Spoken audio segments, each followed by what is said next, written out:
সন্দেশখালীর ঘটনায় রাজ্যের মুখ্যমন্ত্রী মমতা বন্দ্যোপাধ্যায়কে এবারে কাঠগড়ায় তুললেন অধীর চৌধুরী।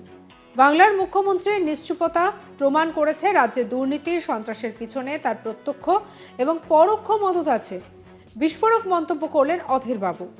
সন্দেশখালীতে তৃণমূলী নেতা শেখ শাহজাহানের বাড়িতে তল্লাশিকে ঘিরে ইডি আধিকারিকদের আক্রান্ত হওয়ার ঘটনার জল অনেক দূর গড়িয়েছে। রাজ্যের সাংবিধানিক কাঠামো ভেঙে পড়েছে বলে মন্তব্য করেছেন খোদ রাজ্যপাল। দাবি উঠেছে এনআইএ তদন্তের। আর সেই ঘটনার জন্য এবার সরাসরি মুখ্যমন্ত্রী মমতা বন্দ্যোপাধ্যায়কে দায়ী করলেন প্রদেশ কংগ্রেস সভাপতি অধীর রঞ্জন চৌধুরী। তার দাবি মমতার মৌনতাই প্রমাণ করেছে তার মদতেই এই হামলা হয়েছে। সাংবাদিক বৈঠকে অধীরবাবু বলেন, এতদিন রাজ্যের বিরোধী দলের নেতা কর্মী এবং সাধারণ মানুষ তৃণমূলের হাতে আক্রান্ত হচ্ছিলেন। এবার কেন্দ্রীয় তদন্তকারী দলের সদস্যরাও আক্রান্ত হচ্ছেন, যা ভূভারতে কোথাও হয়েছে বলে আমার জানা নেই। সেই সঙ্গে বাংলার মুখ্যমন্ত্রীকেও অদ্ভুতভাবে নিশ্চুপ বলে মন্তব্য করেছেন তিনি। বাংলার মুখ্যমন্ত্রীর এরকম চুপ থাকা অনেক কিছু ব্যাখ্যা করছে। বাংলার মুখ্যমন্ত্রীর নিশ্চুপতা প্রমাণ করছে রাজ্যের দুর্নীতি সন্ত্রাসের পিছনে তার প্রত্যক্ষ এবং পরোক্ষ মদত আছে বলেছেন অধীর চৌধুরী।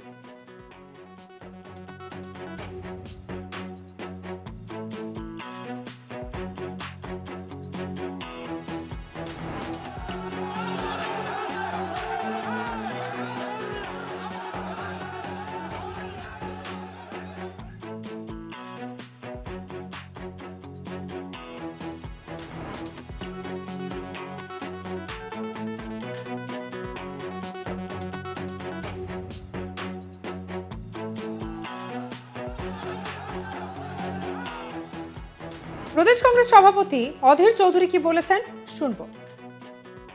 আমরা যে কথা এতদিন বলে এসেছি যে পশ্চিমবঙ্গে আইন শৃঙ্খলা বলে কিছু নেই,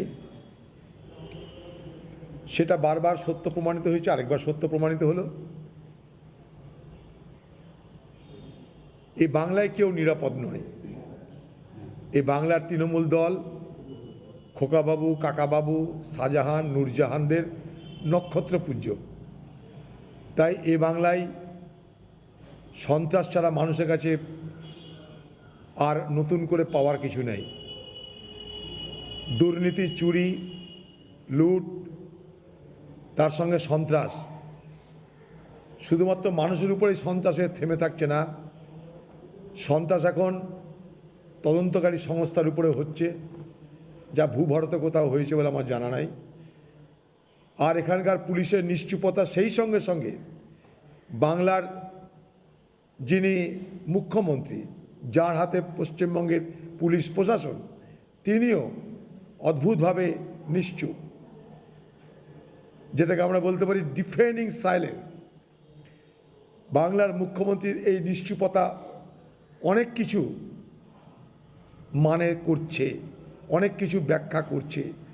বাংলার মুখ্যমন্ত্রীর এই নিশ্চয়তা এটাই স্পষ্ট করছে যে বাংলায় যা কিছু ঘটেছে, ইডি বা তার আধিকারিকদের বিরুদ্ধে, জওয়ানদের বিরুদ্ধে, সমস্ত কিছুর পিছনে যাদের সমর্থন প্রত্যক্ষ পরোক্ষ, তারা বাংলার শাসক দল।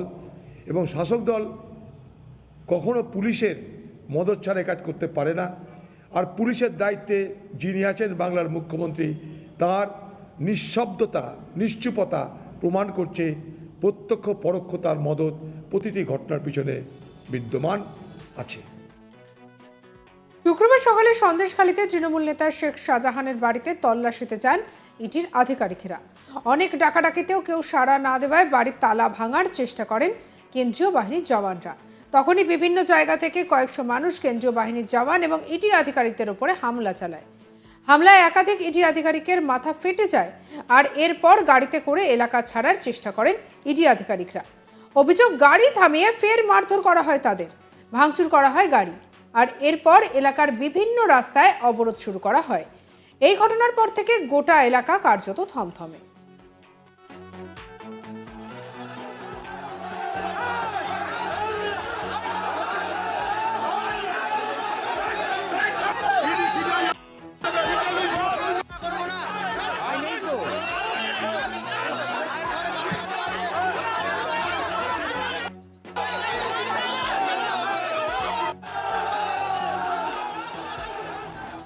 আর এবারে এই ঘটনার প্রসঙ্গে তোপ দেখেছেন অধীর চৌধুরী। তিনি বলেছেন, এই বাংলায় কেউ নিরাপদ নয়, এই বাংলায় সন্ত্রাস ছাড়া মানুষের কাছে আর নতুন করে পাওয়ার কিছু নেই। সঙ্গে রাখুন আজ তাক বাংলাকে অন্যান্য খবর। পরবর্তী আপডেটের জন্য লাইক, কমেন্ট, শেয়ার, সাবস্ক্রাইব করতে ভুলবেন না। আমরা এখন রয়েছি হোয়াটসঅ্যাপেও, তাই ফলো করে নিন, প্রতিটা মুহূর্তে আপডেটেড থাকুন।